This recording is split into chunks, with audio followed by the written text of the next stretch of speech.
The envelope arrived on a Tuesday, carried by Gary, our mailman, who held it with the tips of his fingers like it was a live grenade or a dirty diaper. Gary is a good man. He's seen things in this neighborhood. He's seen grown men cry over citation notices for leaving a garden hose uncoiled. He's seen marriages disintegrate over disputes regarding the placement of decorative gnomes. When he handed me the envelope, he didn't make eye contact. He just mumbled, "Certified mail, Jack. Sorry," and retreated to the safety of his truck, revving the engine a little too hard as he sped away toward the freedom of the main road. I stood on my porch, the morning sun hitting the terrifyingly green grass of Oak Haven Estates, and looked at the letter. It was heavy. Heavier than paper had any right to be. It felt like it was printed on sheets of lead. The return address was stamped in a gold foil that probably cost more than my monthly water bill, the Oak Haven Estates Homeowners Association Executive Board. You know that specific genre of rage that starts in the pit of your stomach, somewhere behind your navel, and radiates outward until your fingertips feel like they're vibrating? That was me. It was 10 a.m. I hadn't even had my second cup of coffee. I walked back inside, the door latching with a soft click behind me. My house was my sanctuary. I had bought it 3 years ago, a foreclosure that smelled of cat urine and despair, and I had gutted it. I stripped it down to the studs, rewired it, replumbed it, and turned it into a modern fortress of solitude. I worked in cybersecurity, specifically in penetration testing and network defense. My entire professional life revolved around the concept of boundaries. I built firewalls. I hunted vulnerabilities. I kept unauthorized entities out of places they didn't belong. And the Oak Haven HOA was, by definition, an unauthorized entity. I sat at my kitchen island, grabbed a letter opener, and sliced the envelope. Inside was a single sheet of thick, cream-colored linen paper. The text was justified. The font was Times New Roman, size 12, and the tone was pure, distilled condescension. "Dear homeowner," it began. Not Jack, not Mr. Thompson, just homeowner. Like I was a temporary biological placeholder for the real estate, a flesh bag merely tasked with paying the property taxes until the house decided to sell itself. Effective immediately, pursuant to the newly ratified Community Safety and Emergency Preparedness Initiative, Bylaw 14. B. All residents are required to provide a duplicate copy of their primary entry key to the HOA Board Executive Committee. This measure is to ensure rapid access in the event of catastrophic infrastructure failure, gas leaks, water main bursts, or welfare checks when the resident is unreachable. I stopped reading. My brain tried to process the sentence, but it kept snagging on the phrase duplicate copy of their primary entry key. I forced myself to read on. Failure to comply within 48 hours of receipt of this notice will result in a daily non-compliance fee of $500 to be billed retroactively to the date of notice. Keys will be stored in a secure lockbox in the HOA President's home office for rapid deployment. Thank you for your cooperation in keeping Oak Haven safe. It was signed with a flourish of aggressive, looping ink. Patricia Halloway, HOA President. I set the letter down. I looked at my coffee. I looked at the window. Then I looked back at the letter. Rapid deployment, I whispered to the empty kitchen. She's going to rapidly deploy herself into my living room. I knew exactly what this was. This wasn't about gas leaks. My house was fully electric. I didn't even have a gas line. This wasn't about water mains. The main shutoff was at the street, accessible to anyone with a wrench. This was about control. Patricia Halloway was a woman who had retired from some mid-level bureaucratic nightmare job, probably something at the DMV or the IRS, where her soul had calcified into a rigid geometric shape. She had brought that energy to the suburbs with the force of a hurricane. She was the kind of person who measured grass with a ruler. I'm not speaking metaphorically. I had literally seen her on her hands and knees in my neighbor's yard with a school ruler, checking if the fescue was exceeding the mandated 2.5 inches. She had fined me last month because my trash can was visible from the street at 6 p.m. on pickup day. The pickup window ended at 5 p.m. I had been at work. She fined me $50. 2 weeks before that, she tried to have my brother's truck towed from my driveway because it had a bumper sticker for a local heavy metal band. She claimed it violated the community's morality clause, and now she wanted a key, a physical key, to my house, to the place where I slept, where I showered, where I kept my server racks and my proprietary code. She wanted the ability to waltz in whenever she suspected an emergency. Knowing Patricia, an emergency would be defined as, I suspect Jack has painted his hallway a non-approved shade of taupe. I stood up. The chair scraped loudly against the floor. I couldn't let this slide.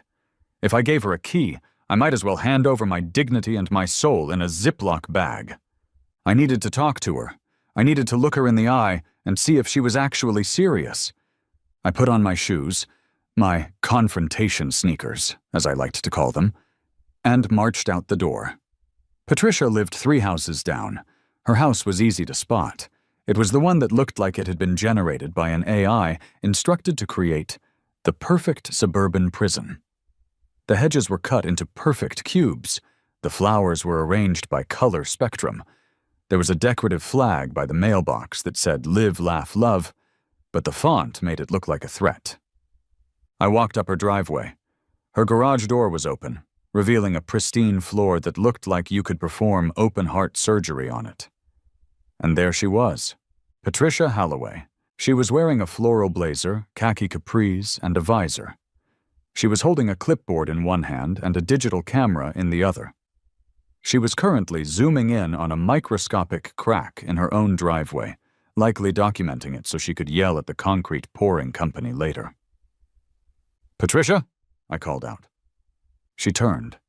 Her smile was immediate, tight, and didn't reach her eyes. Her eyes were cold, calculating sharks swimming in a sea of eyeshadow. "Jack," she said. Her voice had that sugary, high-pitched lilt that Southern women use when they are about to insult your entire lineage. "To what do I owe the pleasure? Did you finally decide to power wash your walkway? It's looking a bit dingy." I stopped at the edge of her garage, respecting the invisible force field of her property line. I held up the letter. "I got your certified mail, Patricia." "Oh, good." She clapped her hands together, the clipboard clattering against her rings. "The new safety initiative, isn't it exciting? We're finally bringing Oak Haven up to code with the luxury communities in the next county." "Exciting isn't the word I'd use," I said, keeping my voice level. "Patricia, I'm not giving you a key to my house." Her smile didn't waver, but the temperature in the driveway dropped 10 degrees. "I beg your pardon?" I said, "No, you're not having a key. It's a security risk. I have expensive equipment in my home. I work in cybersecurity. Handing out physical keys to third parties violates my employment contracts and my personal standards." Patricia let out a short, dismissive laugh. "Jack, don't be dramatic. It's not a third party. It's the board. We are your neighbors. We are elected officials." "You were elected by 12 people, Patricia, 6 of whom were terrified you'd find them if they didn't vote for you." "That is hearsay," she snapped. She took a step forward. "Listen to me, Jack. This isn't a request. It's a bylaw. Bylaw 14. B was ratified at the last meeting."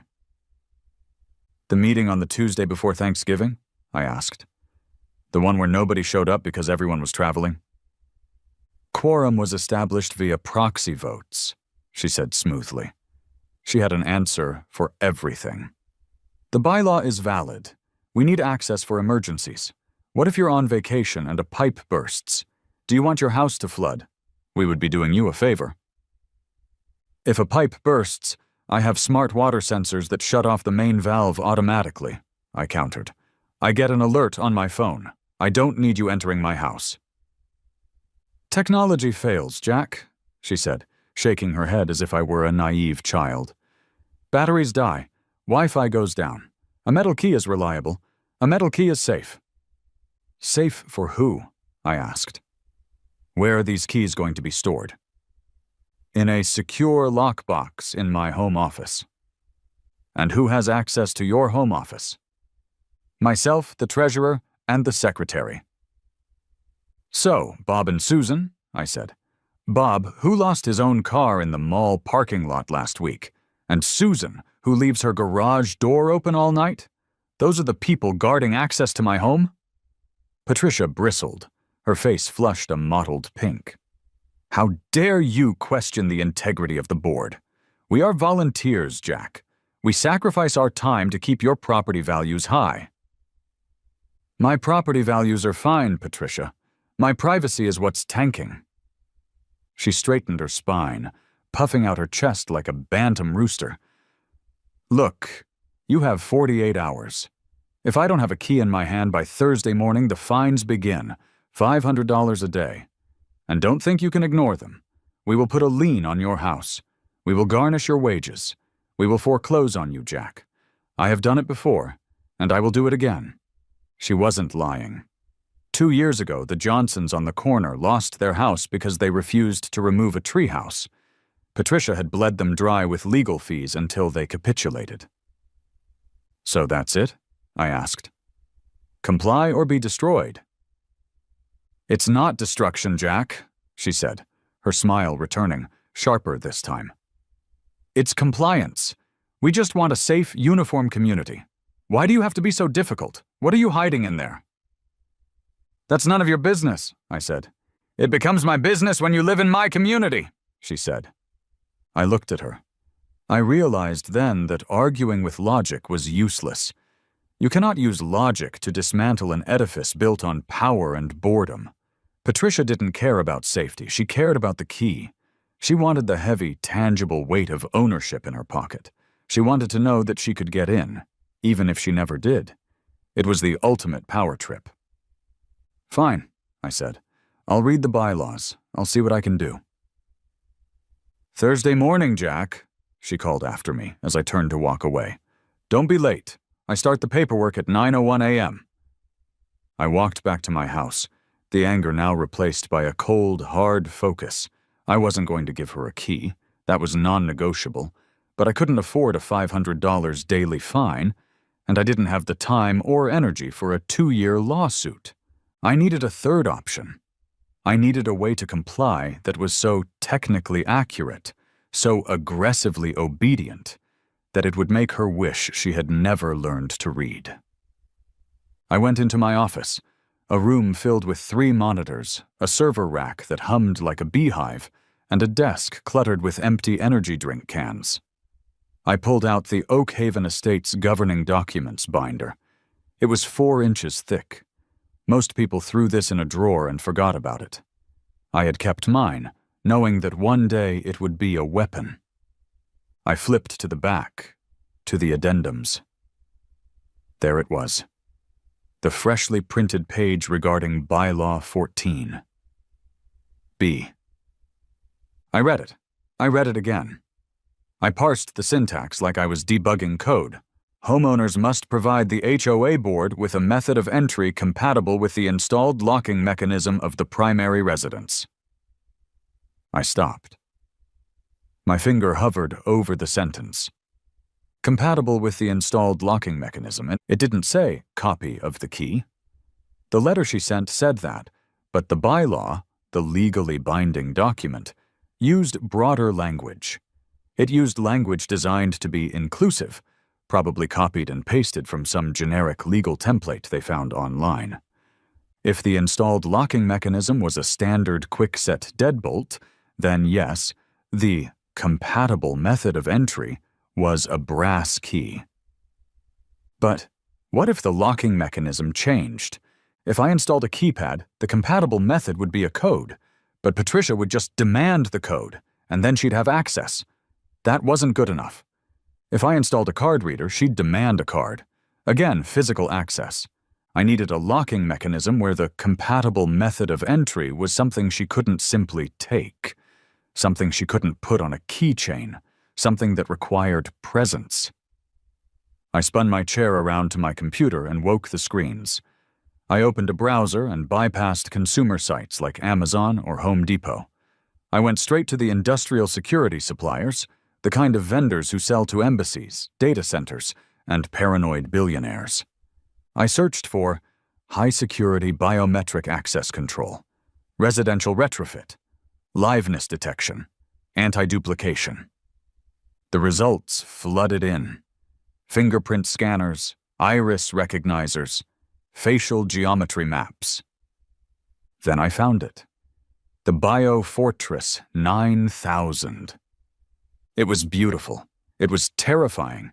It was a beast of a lock. The product description read like poetry to my nerdy soul. The Biofortress 9000 is a Class 4 restricted access unit. It utilizes multimodal authentication requiring a thumbprint, a voice passphrase, and a retinal scan. Features include 256-bit encryption, localized data storage, no cloud vulnerability, EMP shielding, and a reinforced titanium alloy bolt throw. Note: no physical key override is available on this model to prevent pick attacks. No physical key override. That was the golden ticket. If I installed this, there would be no key to give. The only compatible method of entry would be the biological data of the user. If Patricia wanted access, she couldn't just take a key and wait for me to leave. She would have to be registered. She would have to stand on my porch, let me scan her thumb, map her eye, and record her voice. And even then, she wouldn't have a key. She would be the key. But wait, if I registered her, she could still get in. That defeated the purpose, didn't it? I leaned back, steepled my fingers, and thought. The bylaw said I had to provide a method of entry. It didn't say she had to accept it. If I offered to register her, I was complying. I was providing the method. If she refused to provide her biometric data because she was a paranoid technophobe who thought 5G towers caused bunions, then she was the one failing to accept the compliant method. It was a stalemate. A beautiful, malicious stalemate. But I could take it a step further. I could make it uncomfortable. I could make it visceral. Patricia wanted a physical object. She was obsessed with the tangible. If she demanded a physical key for a biometric lock, what would that be? For a fingerprint scanner, the physical key is a finger. I started to laugh. It was a low, dark sound that bounced off the walls of my office. "Okay, Patricia," I said to the monitor. "You want a key? I'll give you a key. But you're going to have to bring a cooler." I looked at the price tag on the Biofortress 9000. $4,200 plus expedited shipping. It was an insane amount of money to spend to prove a point. It was fiscal irresponsibility of the highest order. I clicked Add to Cart. I clicked Checkout. I paid for overnight shipping. Then I picked up my phone. I needed a contractor. I couldn't install this thing myself. It required structural reinforcement of the door frame.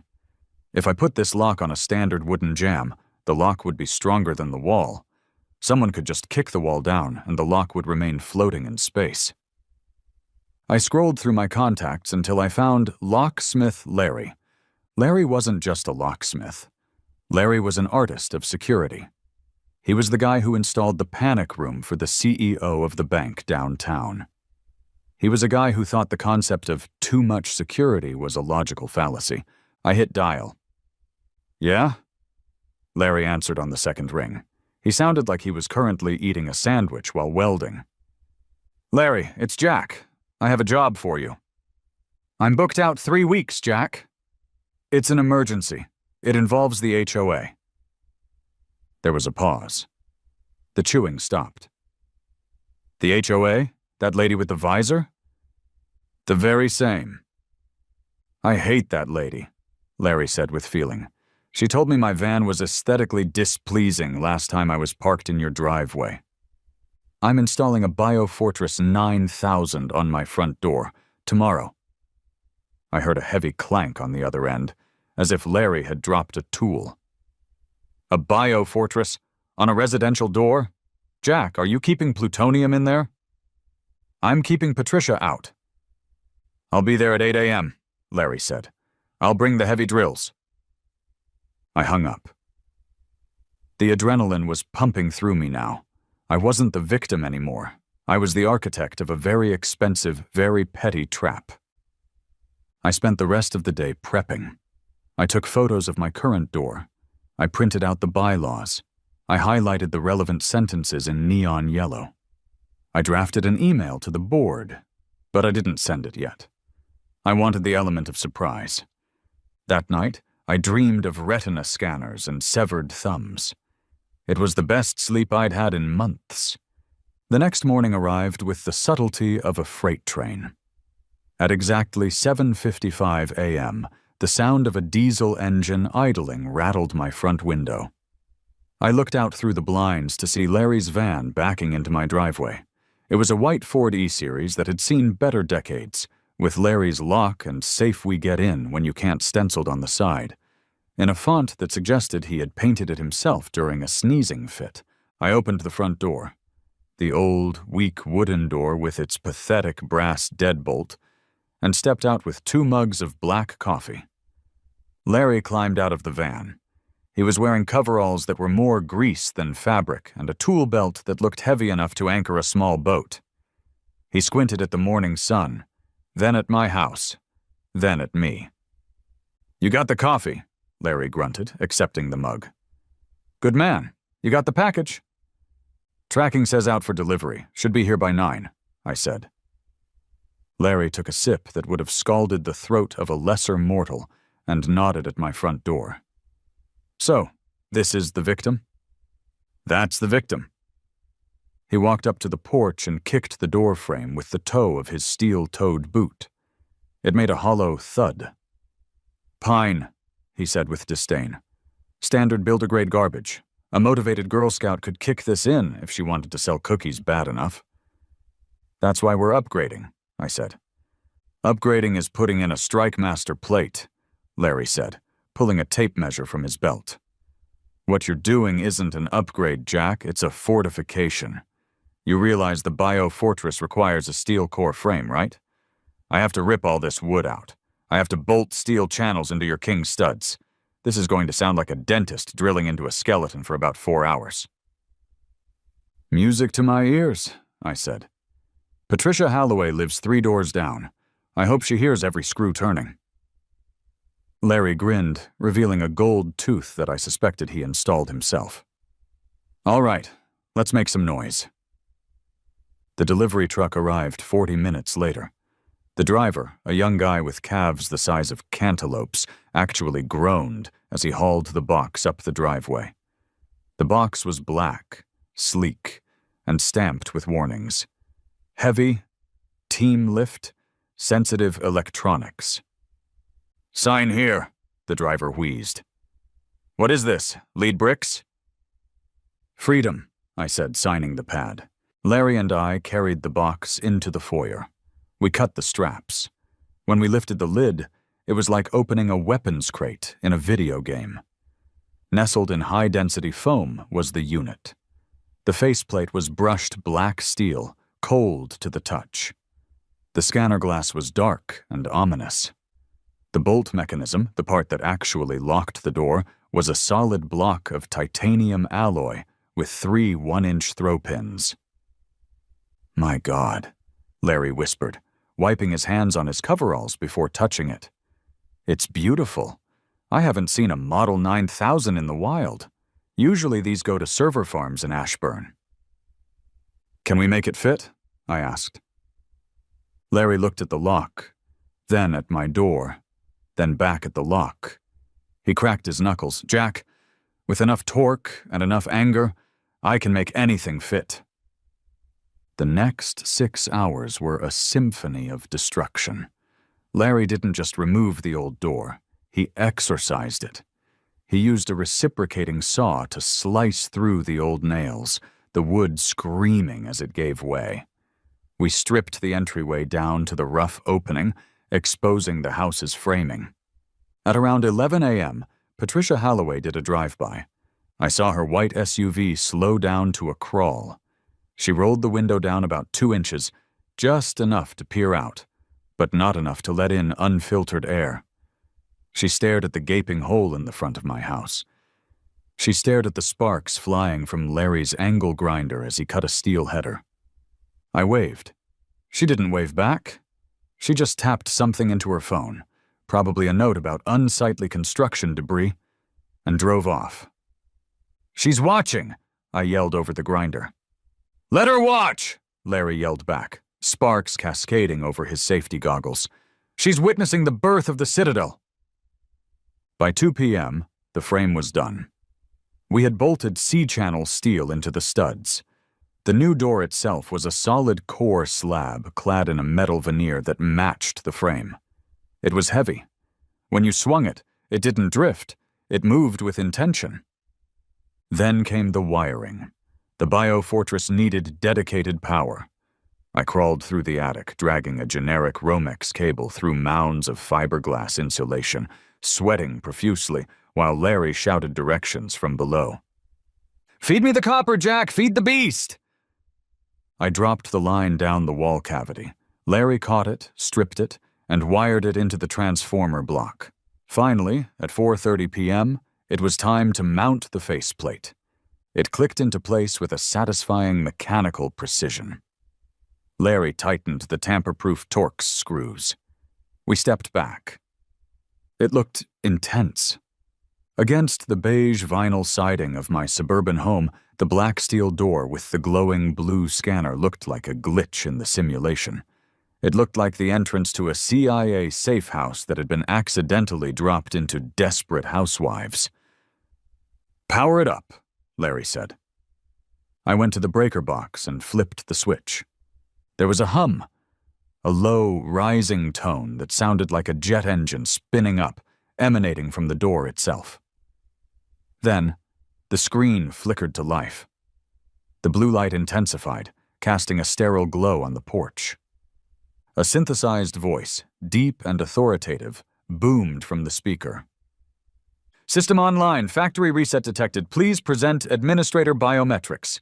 Larry clapped his hands. "Oh, I love the voice. It sounds like it wants to hurt people." "That's a good feature." "Okay," I said. "Let's program it." I stepped up to the scanner. "Place thumb on pad," the voice commanded. I pressed my right thumb against the glass. A green light swept under my skin. "Print acquired. Processing. Accepted." "Look into the aperture." I leaned in. A red laser grid mapped my retina. It felt invasive and wonderful. "Retina verified." "State your passphrase." I cleared my throat. I looked at Larry. He grinned. "Patricia has no power here," I said clearly. The machine paused, processing the waveform. Voice print confirmed. Administrator Jack registered. System arming. Thunk, clack, boom. The 3 titanium bolts shot out of the door edge and locked into the steel frame with a sound that vibrated through the floorboards. It was the sound of absolute, non-negotiable closure. Larry walked over and kicked the door, hard. It didn't budge, it didn't even rattle. It felt like kicking a wall. "That's it," Larry said, packing up his drill. "That door is now the strongest part of your house. If a tornado hits, the house will blow away, and this door will just be standing there in the field, locked." He wrote up the invoice on a clipboard. The total came to $5,200, including the expedited labor. I handed him my credit card without blinking. "Larry," I said, "you're an artist." "I try," he said. He looked at the lock one last time. "So the plan is to make her ask for a key?" "The plan," I corrected, "is to make her realize that in the digital age, the only key is herself. And she hates herself." Larry laughed, a gravelly sound.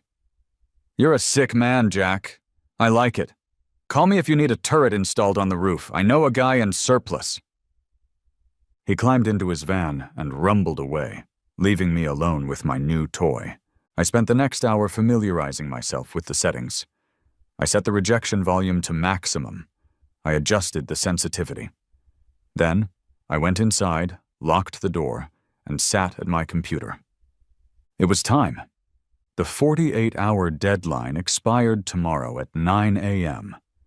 If I didn't provide a key by then, the $500 daily fines would begin. I opened my email client. I found the thread with the board. I started typing, my fingers flying across the mechanical keyboard. I needed the tone to be perfect. It had to be polite, bureaucratic, and utterly infuriating. To Patricia Halloway, President, Bob Miller, Treasurer, Susan Vance, Secretary. Subject, Compliance Notice regarding Bylaw 14. B. Method of entry. Dear Patricia and board members, I am writing to formally confirm my compliance with the recently enforced Community Safety and Emergency Preparedness Initiative. As requested, I have taken steps to ensure the HOA has access to my home in the event of an emergency.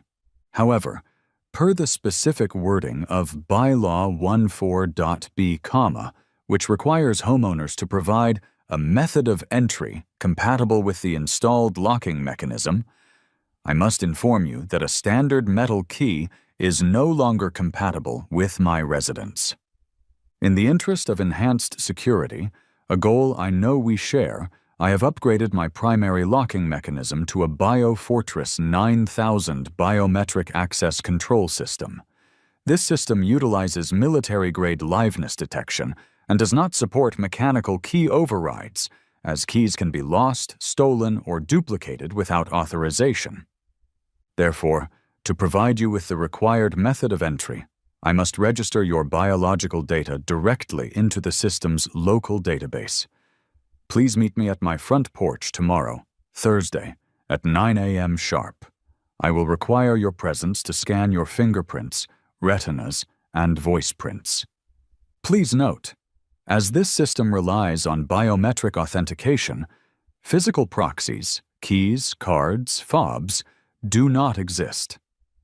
Access requires the physical presence of the authorized user's biological markers. I look forward to enhancing our community's safety together. Sincerely, Jack Thompson, 42 Maple Drive. I read it over. It was a masterpiece of malicious compliance. I wasn't refusing. I was enthusiastically complying in a way that required them to do the one thing they hated most, give up their own privacy. I hit send. Then, I ordered a pizza. When the delivery guy arrived 30 minutes later, I watched him on the camera. He walked up to the door, looked for a doorbell, didn't find one, I had disconnected it, and knocked on the steel. "System armed," the voice shouted at him. "Present credentials." The guy jumped back 3 feet, nearly dropping the pepperoni pie. I opened the door manually from the inside. "Sorry," I said, handing him a $20 tip. "New security system, it's a little sensitive." "Dude," the driver said, eyes wide. Is that HAL 9000? "Cousin," I said, "keep the change." I ate the pizza in the glow of my monitors, watching the inbox. No reply from Patricia. That was expected. She wouldn't reply. She would just show up, expecting to bully me into submission. She probably thought I was bluffing. She probably thought biometric system meant a $50 keypad I bought at Lowe's. She had no idea she was walking into a buzzsaw. I went to bed early, but I slept lightly. The house felt different. It felt tighter, harder. I lay there listening to the hum of the refrigerator and the wind outside, knowing that for the first time since I moved in, nobody could get in unless I wanted them to. There is a specific kind of peace that comes from absolute control. It's addictive. The sun rose on Thursday morning with a mocking brightness. It was a perfect suburban day. Birds were chirping, sprinklers were hissing rhythmically, and somewhere in the distance, a lawnmower droned. I showered, shaved, and put on my serious homeowner clothes, a polo shirt and jeans. I didn't want to look like a slob. I wanted to look like a responsible citizen who was simply following the rules. At 8:30 a.m., I brewed a fresh pot of coffee. At 8:45 a.m., I checked the system diagnostics. Everything was green. The battery backup was at 100%. The sensors were calibrated. At 8:55 a.m., I saw them. I have security cameras, obviously. I pulled up the feed on my phone. They were walking down the sidewalk in a phalanx. Patricia was in the lead, wearing a beige pantsuit that looked like it was made of recycled sandpaper. She had her clipboard, the scepter of her power, clutched against her chest. Flanking her were Bob and Susan. Bob Miller was a nice enough guy, but he had the backbone of a chocolate eclair. He was the treasurer because he was an accountant, but Patricia terrified him. He looked like he would rather be undergoing a root canal than walking up my driveway. Susan Vance, the secretary, was Patricia's mini-me. She was younger, maybe 40, but she had already adopted the haircut, the inverted bob that signaled, "I would like to speak to your manager." She was carrying a label maker. A label maker? They had brought a label maker to tag my key. The arrogance was breathtaking. They turned up my driveway. I watched them on the screen. Patricia stopped at the bottom of the porch steps. She looked at the door. I saw her pause. The sheer visual impact of the Biofortress usually gave people pause. It didn't look like a door. It looked like an airlock. She whispered something to Bob. Bob shrugged. Susan uncapped a pen. I put my phone in my pocket, took a deep breath, and opened the door. Thunk-clack. The sound of the heavy bolts retracting echoed in the morning air. I pushed the heavy steel door open and stepped out onto the porch. "Good morning, board members," I said, my voice projecting clearly. "Right on time." Patricia didn't return the greeting. She marched up the steps, her heels clicking on the concrete. She stopped 3 feet away from me, maintaining the aggressive personal space invasion she was famous for. "Jack," she said, her tone clipped, "we received your email. We are not here to play science fiction games. We are here for the key." She held out her hand, palm up, expectant, demanding. "I see," I said, looking at her hand, then at her face. "Did you read the email, Patricia? Or did you just scan the subject line?" "I read it," she snapped, "and I dismissed it as nonsense. There is no such thing as a lock that doesn't have a key. Even banks have keys. Now hand it over.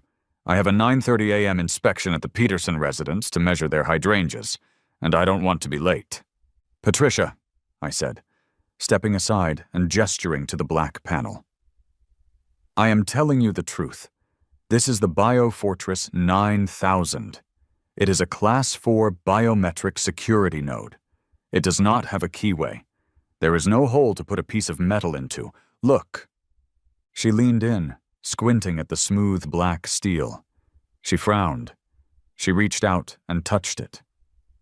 "Stand clear!" the voice boomed. Patricia yelped and jumped back, nearly knocking Bob over. "What was that? Who said that?" "The door," I said. "It's warning you that you aren't authorized. It detects unauthorized proximity."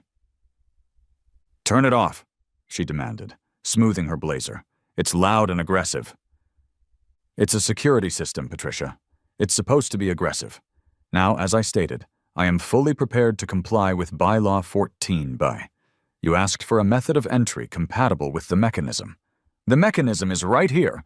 The compatible method is your biological data." I pointed to the glass scanner pad. "So," I continued, adopting a helpful customer service voice, "who wants to go first? I need a left thumb, a right retina, and a voice sample. Bob, you look ready." Bob looked like he wanted to dissolve into the pavement. I don't know, Jack. Does it hurt?" "The retina scan uses a low-intensity laser," I said. "Totally painless. Unless you blink, then it has to start over." "This is ridiculous," Patricia interrupted. She was regaining her composure, her face settling back into its mask of bureaucratic indignation. I am not giving you my fingerprints, Jack. That is private information. The bylaw doesn't mention privacy exceptions, I countered. It says homeowners must provide. I am providing. If you refuse to accept the provision, that's a failure on the board's part, not mine. We need a key, she shouted. A physical key, something we can put in the lockbox. But there is no key, I said, acting confused. Patricia, I don't know how to explain this more simply. The technology has surpassed your paperwork. Giving you a piece of metal would be like giving you a spare tire for a horse. Don't you patronize me, she hissed. She looked at the label maker in Susan's hand. We have a system. We label the keys, we organize them. How are we supposed to label a fingerprint? You can label me, I suggested. Just put a sticker on my forehead. Susan snorted, then quickly covered her mouth when Patricia glared at her. I am going to fine you, Patricia said, her voice dropping to a dangerous low. I am going to write you up for non-compliance. $500, starting today and tomorrow, and the next day, until you remove this monstrosity and install a standard deadbolt that fits our system. You can't mandate the hardware, I said, my voice hardening. I checked the architectural guidelines. There is no restriction on door hardware style, only finish. This is matte black, which is an approved finish, and the safety bylaw only requires a compatible method of entry. It does not mandate that I downgrade my security to suit your lack of imagination. My imagination is fine, she yelled. My patience is what is lacking. Give me a way to open this door, Jack, or so help me God, I will call the police and have them break it down. You want to call the police? I asked. For a civil dispute? Be my guest. But I should warn you, Officer Miller was very impressed with the specs when I mentioned it to him. I don't care about Officer Miller. I care about the rules. She was shaking now, the clipboard vibrating against her chest. Give me something. Give me a passcode, a card, anything physical. Patricia, I said, leaning against the doorframe, crossing my arms. You're obsessed with the physical. You want to hold the access in your hand. I get it. It's a control thing. It is a safety thing. Right, safety. I looked at the scanner. Okay, look. I tried to do this the easy way. I tried to register you. You refused. But if you are absolutely adamant that you need a physical object to carry around, a physical object that will act as a key for this specific scanner. I let the sentence hang in the air. Patricia's eyes lit up. She thought she had won. She thought I was about to pull a secret emergency key out of my pocket. Yes, she said breathlessly.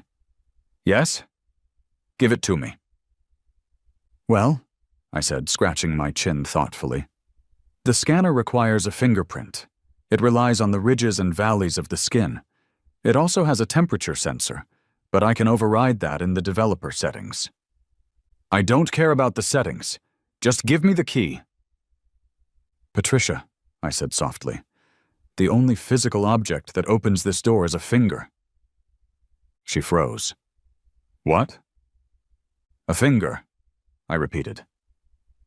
If you want a physical key to store in your lockbox, you would need to store a severed human finger.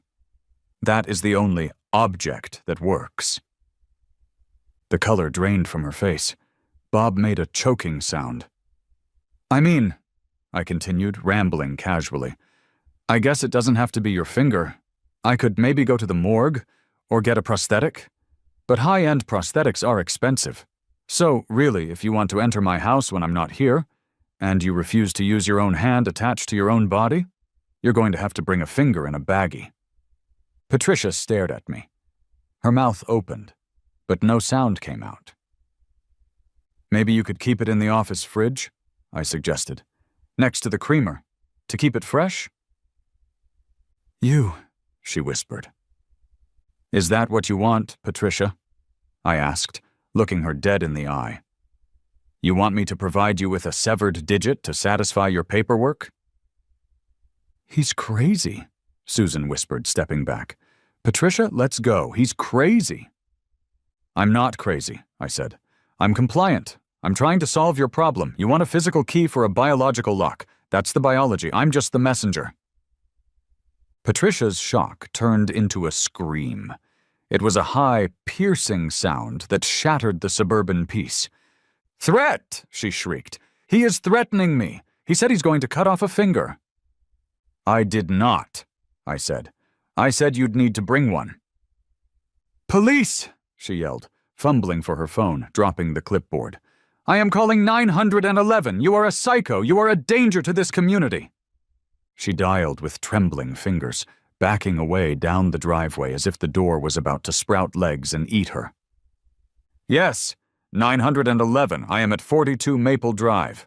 The homeowner is threatening bodily mutilation. He has a weaponized door. Send help. Send the SWAT team." I watched her, feeling a strange sense of calm. The trap had sprung. She had taken the bait. She was calling the police on a guy standing on his own porch, offering to scan her thumb. I looked at Bob. He was pale. "Bob," I said, "you look like you need a water. Want to come in? I can scan you in right now. Takes 2 seconds." Bob shook his head rapidly. I'm good, Jack. I'm just gonna wait over there." He retreated to the sidewalk. I waited. I heard the sirens in the distance. They were coming closer. Perfect, I thought. Let's get this on public record. The wail of sirens in a quiet suburb is a sound that triggers a primal instinct in everyone. It's the sound of drama. It's the sound of who messed up. And on this particular Thursday morning, the answer to that question, at least in the eyes of my neighbors, was me. 2 cruisers turned onto Maple Drive. They didn't come in with a drift or a screech of tires like in the movies. They rolled in with a heavy, bureaucratic inevitability. The lead car was an SUV, the kind that looks like a tank with a light bar. The second was a standard sedan. Patricia was standing at the end of my driveway, pointing at my house like she was spotting a sniper. "He's there!" she screamed as the first officer opened his door. "The man with the finger! He's on the porch!" I stayed where I was. I knew the drill. Hands visible, no sudden movements, and for the love of God, do not look like a man who collects severed digits. I leaned casually against the frame of the Biofortress 9000, crossing my arms in a way that I hoped said, I am a tax-paying citizen with a high credit score, rather than, I am a supervillain. Officer Miller stepped out of the SUV. I recognized him immediately. He was a veteran of the force, a guy with a mustache that had seen 3 administrations and a hairline that was slowly retreating in surrender. He adjusted his belt, hitched up his pants, and sighed. A sigh that was audible from 30 feet away. All right, Miller said, his voice weary. He walked up the driveway, ignoring Patricia's frantic waving for a moment. He looked at me, then at the black steel door, then back at me. "Morning, Jack," Miller said. "Morning, Officer Miller," I replied. "Patricia says you're threatening to chop people up," Miller said. He didn't have his hand on his gun, which was a good sign. He had his hand on his radio, which meant he was more worried about paperwork than a shootout. "I think chop is a strong word," I said. "We were discussing access control protocols." Patricia scrambled up the driveway behind him, flanking him like a yapping terrier. "He said it!" she yelled, pointing a shaking finger at my face. "He said if I wanted to come in, I had to bring a finger, a severed finger, in a bag. He told me to put it in the office fridge next to the creamer." Miller paused. He looked at me. His mustache twitched. "Did you tell her to put a finger in the fridge, Jack?" "Context is key here, Miller," I said calmly. "Explain the context," Miller said, taking out a small notepad. "And keep it simple. I haven't had lunch." "Okay," I said. The HOA passed a bylaw requiring a key to my house. I complied by installing a new lock. I tapped the Biofortress. This is a biometric lock. It uses fingerprints. I offered to scan Patricia's finger so she could enter. She refused. I am not giving him my biometrics, Patricia interjected. He'll sell them to the Chinese. Right, I continued. So since she refused to use her attached finger, she demanded a physical object to open the door. I explained to her that for a fingerprint scanner, the only physical object that works as a key is, well, a finger. I told her that if she insists on carrying a physical key, she'd have to carry a finger. It was a logical deduction, not a threat. Miller stared at me. He stared at Patricia. He looked at the lock. So, Miller said slowly, you didn't threaten to cut her finger off? No, I said. I value her fingers. They're excellent for pointing at things. Miller bit the inside of his cheek. I could see the struggle. He was trying to maintain professional composure, but the absurdity was leaking through. Ma'am, Miller turned to Patricia. Did he brandish a knife? Did he make a move toward you? No, Patricia admitted, her face flushing. But the implication? The psychological violence. He has turned his house into a fortress. Look at that thing. It's not residential. It's aggressive. Miller walked up to the door. He stood inches from the scanner. Unauthorized proximity detected, the voice boomed. Step back or alarm will trigger. Miller jumped a little. Jesus, it talks? It has voice response, yes, I said. It also has a camera recording this entire interaction. Would you like a copy for your report? Miller looked at the camera lens. You got audio too? Clear as a bell. Miller turned back to Patricia. Ma'am, this is a civil dispute. You want a key. He says the key is a finger. You don't want to give him a finger. That's not a police matter. That's a lawyer matter. He is harassing the board, Patricia shrieked. He is making a mockery of the bylaws. Being a smartass isn't a crime, ma'am, Miller said. Otherwise, half the teenagers in this town would be in juvie. Unless he actually pulls a knife or threatens to hurt you, there's nothing I can do.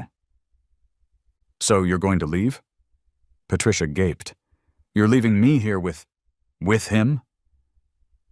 I suggest you leave his property, ma'am, Miller said. Technically, since he's asked you to leave and you're still screaming, you are the one bordering on trespassing. Patricia gasped. It was a sound like a vacuum cleaner clogging. She looked at Miller, then at me, then at the neighbors who had gathered on their lawns to watch the show. This isn't over, she hissed at me. You think you're so smart. Wait until the fines start. Wait until the liens start. I will take this house, Jack. I will take it apart brick by brick. Make sure you get a permit for that demolition, I called out cheerfully. She spun around and marched down the driveway, Bob and Susan trailing in her wake like exhaust fumes. Miller watched them go. He let out a long breath and turned back to me. Biofortress 9000? He asked, nodding at the door. Yeah? Is it really EMP-proof? Shielded up to 50 kilovolts. Nice, Miller said. My brother-in-law has the 5000 model on his gun safe. It's finicky with sweaty hands. This one better? Way better. It has a capacitive sensor, works even if your hands are wet or dirty. Miller nodded appreciatively. Don't chop off any fingers, Jack. I'll try my best, officer. He tipped his cap and walked back to his cruiser. As he drove away, I saw him laughing. The victory felt good, but I knew it was the calm before the storm. Patricia wasn't the type to retreat. She was the type to regroup and escalate. She fought wars with paper, and she had an unlimited supply of ammunition. The first fine arrived the next morning. It was taped to the Biofortress scanner faceplate with blue painter's tape. Notice of violation. Violation, failure to provide emergency access key, Bylaw 14, B. Fine amount, $500. 00 asterisk. Status, first notice. I took it down, scanned it into my computer, and filed it in a folder labeled The War. The next day, Saturday, another one appeared. Notice of violation. Violation. Failure to provide emergency access. Key. Violation. Unauthorized exterior modification. Door hardware. Not consistent with community aesthetic. Fine amount, $500 plus $200. Asterisk. Total due, $1,200. Asterisk. Sunday morning, I woke up to find a third note. This one included a new charge. Violation. Improper display of hostile signage, referring to the access denied audio. Fine amount, $100. Asterisk. By Monday morning, I owed the HOA nearly $2,000. I sat in my kitchen, drinking coffee, looking at the stack of notices. Most people would panic. Most people would cave. $2,000 is a mortgage payment. But I wasn't most people. I had a savings account specifically designated for stupid problems, and this was the stupidest problem I had ever encountered. But I couldn't just ignore them. If I ignored them, they would eventually put a lien on the house. A lien meant I couldn't sell, I couldn't refinance, and eventually, they could foreclose. I needed to go nuclear. I needed a lawyer who understood that this wasn't about money. It was about pain. I called Saul. Saul wasn't a Better Call Saul strip mall lawyer, but he had the same spiritual energy. He was a real estate attorney who specialized in HOA disputes. He hated HOAs. He hated them with a passion that burned brighter than the sun. He once told me that HOAs were unconstitutional micro-governments run by people who peaked in hall monitor duty. "Jack?" Saul said when I walked into his office later that afternoon. He was wearing a suit that was slightly too shiny and a tie that was aggressively purple. "You look like a man who has annoyed a middle-aged woman." "I annoyed Patricia," I said, sitting down. Saul groaned and rubbed his temples. "Patricia Halloway, the Genghis Khan of suburbia. What did she do this time? Measure your grass with a laser?" "She demanded a key to my house. I gave her a fingerprint scanner. She called the cops." I laid the folder of fines on his desk. Saul opened it. He read the bylaw. He read my emails. He read the police report I had requested. A slow smile spread across his face. It was the smile of a shark sensing blood in the water. "Jack," Saul said softly, "this is beautiful. This is art." "Is it winnable?" "Winnable?" Saul laughed. "Jack, they walked right into a bear trap. Look at the wording of the bylaw, compatible method of entry. You are technically in compliance. They are refusing the method. That's point 1. Point 2. The demand for a physical key to a private residence when a secure alternative exists falls under unreasonable search and seizure if we argue the HOA is acting as a state actor, which, given their interaction with the police, we can imply. Point 3. They are fining you for unauthorized modification. But did you check the architectural guidelines?" "I did. No restrictions on hardware, only finish." "And is it the right finish?" "Matte black. Approved in the 2021 handbook." Saul slammed his hand on the desk. "We are going to crush them.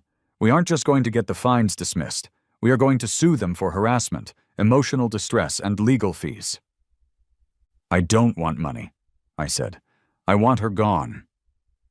Saul looked at me over his glasses. "You want a regime change?" "I want a revolution." Saul nodded. He pulled a fresh legal pad toward him. "Okay, here's the plan. We don't sue yet, we send a letter. A letter of demand. We demand they rescind the fines immediately, or we file a suit that will drain their reserve fund dry. Patricia cares about power, But the rest of the board, Bob and Susan, they care about their property values. If they think a lawsuit is going to bankrupt the HOA, they will turn on her. Divide and conquer, I said. Exactly. We make Patricia the liability. Saul spent the next hour drafting the letter. It was vicious. It cited case law I had never heard of. It used words like malfeasance, fiduciary negligence, and punitive damages. My client, Mr. Thompson, has gone to great personal expense to comply with Bylaw 14. B. The board's refusal to accept the provided biometric access and the subsequent campaign of harassment and baseless fines constitutes a breach of the covenant of quiet enjoyment. Quiet enjoyment, I repeated, reading the draft. I like that. It's a real legal term, Saul said. It basically means they have to shut up and let you live. We sent the letter via certified mail, return receipt requested. Now we waited. 3 days later, the atmosphere in Oak Haven Estates shifted. The letter had arrived.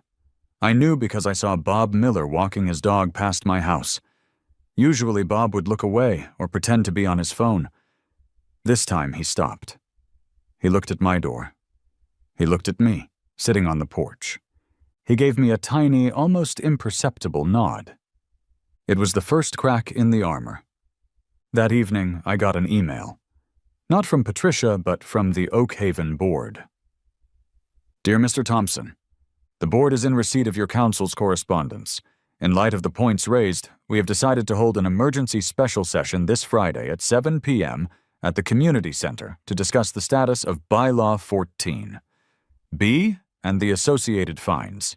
Your attendance is requested. Sincerely, the Oak Haven HOA Board. It was signed by the board, not Patricia. That was significant. Patricia signed everything personally. If she hadn't signed this, it meant she had been outvoted on sending it. The emergency special session. This was it, the showdown. I spent the next 2 days preparing. I didn't just want to win. I wanted to put on a show. I printed out enlargements of the lock's specs. I printed out the police report where Miller called it a civil dispute. I even printed out a picture of a severed finger. Fake, obviously, just to have in my pocket as a prop, though Saul advised against using it. Friday night came. The community center was a bland beige building near the neighborhood pool. Usually these meetings were attended by 4 people. Tonight the parking lot was full. Word had spread. The finger guy was taking on Patricia. The neighborhood was bored, and this was better than Netflix. I walked in at 6:55 p.m. The room was buzzing. There were about 60 folding chairs set up, and every single one was taken. People were standing in the back. At the front of the room sat the board at a long plastic table. Patricia sat in the center. She looked tired. Her hair was slightly less perfect than usual, and her lips were pressed into a line so thin they had vanished. Bob sat to her right, looking at his hands. Susan sat to her left, looking terrified. I walked to the front row. I didn't sit, I stood. All right, Patricia said, banging her gavel. It sounded weak in the packed room. This emergency session is called to order. The topic is the recent disputes regarding the safety initiative. Dispute? Someone shouted from the back. You mean the fact that you tried to arrest Jack for owning a door? Laughter rippled through the room. Patricia slammed the gavel again. Order! We will have order! Mr. Thompson has threatened the board with litigation. We are here to resolve this. She couldn't even bring herself to look at me. I didn't threaten litigation, I said, my voice carrying clearly without a microphone. I promised it. There's a difference. I turned to face the crowd. Neighbors, I said, how many of you have been fined by this board for something stupid? Raise your hands. Hesitation. Then one hand went up, then another, then 30. I got fined for a bird feeder, Mrs. Higgins yelled. I got fined because my mailbox was too dusty, Mr. Henderson shouted. I got fined for parking in my own driveway, a young guy in the back hollered. Exactly, I said. This isn't about safety. Bylaw 14, B isn't about emergencies, it's about access. It's about control. They want keys to your houses. Do you want Patricia Halloway to have a key to your house? No! The room roared in unison. Patricia stood up, her face blotchy. I am trying to keep you safe. What if there is a fire? If there is a fire, the fire department has axes, I shouted back. They don't need a key, they kick the door down. That's how it works. I turned back to the board. Bob, Susan, you guys are on the deed to your houses, right? Do you want to give Patricia a key to your house? Bob looked up. He looked at Patricia, who was glaring at him with pure venom. Actually, Bob said, his voice shaking slightly. No, I don't. The room gasped. Mutiny. Bob, Patricia shrieked, you are out of order. I'm the treasurer, Bob said, standing up. He found his spine somewhere between the floor and his full height.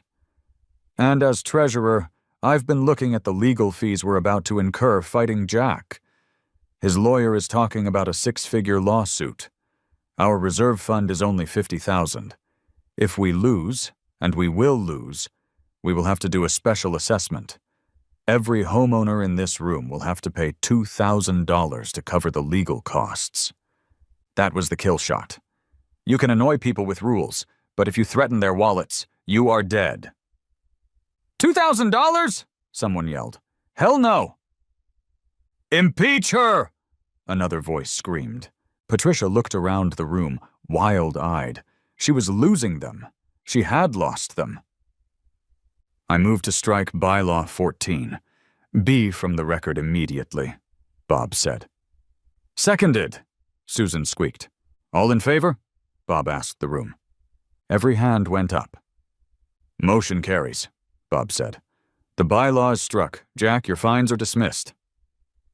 And one more thing, I said, cutting through the cheers. I move for a vote of no confidence in the president. Silence fell. This was the coup de grace. Seconded, Mr. Henderson said from the front row. All in favor of removing Patricia Halloway as president? Bob asked. The hands went up again. It was a sea of hands. Patricia didn't wait for the count. She grabbed her purse, grabbed her gavel, clutching it like a holy relic, and stormed out the side door. The door slammed shut behind her, a punctuation mark on her reign of terror. The room erupted. People were clapping. Mrs. Higgins was crying. It was like the end of a war movie, but with more polo shirts. The aftermath was swift. Bob became the interim president. He was terrible at it, which was exactly what we wanted. He forgot to schedule meetings. He lost the fine book. The grass in the neighborhood got a little longer, the trash cans stayed out a little later, and Oak Haven Estates became a place where people actually wanted to live. As for me, I became a minor celebrity. The finger guy. The Bio Fortress 9000 stayed. I wasn't going to take it down. It was a monument to the victory. A few weeks later, I was outside washing my car. The sun was shining, and the air smelled like freedom and soap. A white SUV rolled slowly down the street. It was Patricia. She wasn't president anymore, but she still lived there. She stared at me as she passed. I stopped scrubbing. I stood up, wiped my hands on a towel, and walked to the front door. I held up my hand. I extended my thumb. I pressed it to the scanner. Thunk-clack. The bolts retracted loud enough for her to hear from the street. She sped up and drove away. I walked into my house, the cool air conditioning hitting my face. The voice of the lock greeted me as the door sealed shut behind me. Welcome home, Administrator. Good to be home, I said. I went to the fridge, grabbed a cold beer, and sat on the couch. I looked at the coffee table where the pile of fines used to be. It was empty. The lock hummed softly in the distance, a vigilant, robotic watchdog. They wanted a key, they wanted access, they wanted a piece of me. They learned the hard way. In a world of keys, sometimes you have to be the lock. And if they don't like it, well, they can always bring a finger.